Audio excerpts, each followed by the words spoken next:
ఈ యవ్వన కాలంలో 3 తీవ్రంగా ఉంటాయి. ఒకటి జ్ఞానం ఎక్కువ ఉంటుంది, అందం ఎక్కువ ఉంటుంది, బలం ఎక్కువ ఉంటుంది. ఈ మూడింటిని కనుక మనం చక్కగా వాడగలిగితే తరానికి ఆశీర్వాదకరంగా నిలబడతాడు దేవుడు.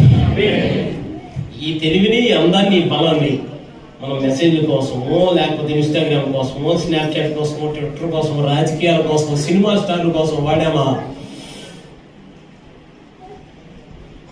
జీవితం రాసిపోతాం.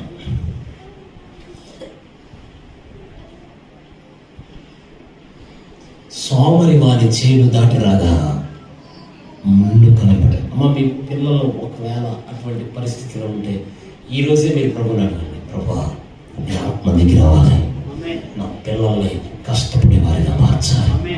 అబ్రహాము అనండి కొడుకుని చంపడానికి వెళ్తున్నాడు. చేస్తాను వెళ్ళినప్పుడు కట్టెల మోపు కొడుకు మీద పెట్టాడట. ఈయన మాత్రం చిన్న కర్ర పట్టుకున్నాడు. ఆయన్ని భారం ఎక్కువ ఎవరు మోస్తున్నారు? కొడుకే మోయాలి. తక్కువ ఎవరు మోస్తున్నారు? నాన్నమ్మ వస్తున్నారు. ఇక్కడ చాలా మంది ఎవరు పెట్టుకున్నారు? నా చెల్లెలు అత్తమ్మలు. ఒక అన్నగా చెప్పిన 25 సంవత్సరాలు వచ్చేసరికి పెట్రోల్కి మీ అమ్మ నాన్న డబ్బులు ఆడుకోవడం లేదు.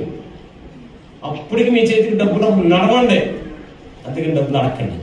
వారి బాధ్యత కూడా మనమే మోసేవారిగా దేవుడు మార్చాలి. 2 చేతులు పరిగెత్తి, ఒక్క నిమిషం అందరూ 2 చేతులు పరిగెత్తి, అయ్యా ఇస్సాకు కృప నా బిడ్డలకి నాయన. అందరూ అడుగుతారా?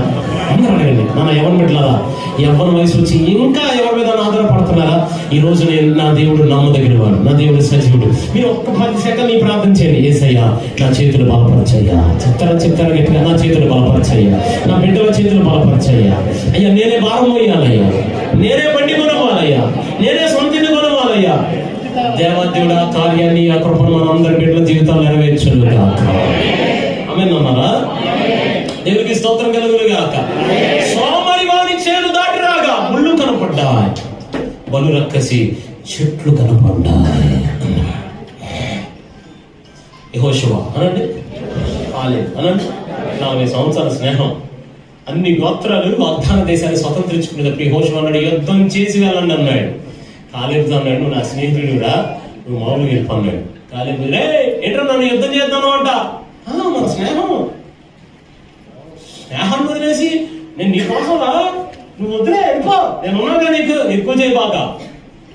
అందరూ అలా యుద్ధం చేయాలా? మేము యుద్ధం చేయాలి, అంత సోమరులా కనపడుతున్నా నీకు. 40 సంవత్సరాల క్రితం ఎంత బలం ఉందో నాకు ఇప్పటికీ అంతే బలం ఉంది. నేను యుద్ధం చేసేయగలుగుతాను అన్నాడు. చక్కని కూతురు ఉంది అక్స. నేను ఎవరు పడతారో ఇచ్చి పెళ్లి చేయను. ఎవరైతే కష్టపడతారో ఒక్క ఆమెను అంటున్నా, ఎవరైతే యుద్ధంలో గెలుస్తారో ఒక్క అంటున్నా ఆమెనని. అలాగే నా బిడ్డలు ఇచ్చి చేస్తా, ఆమె చెప్పండి గట్టిగా.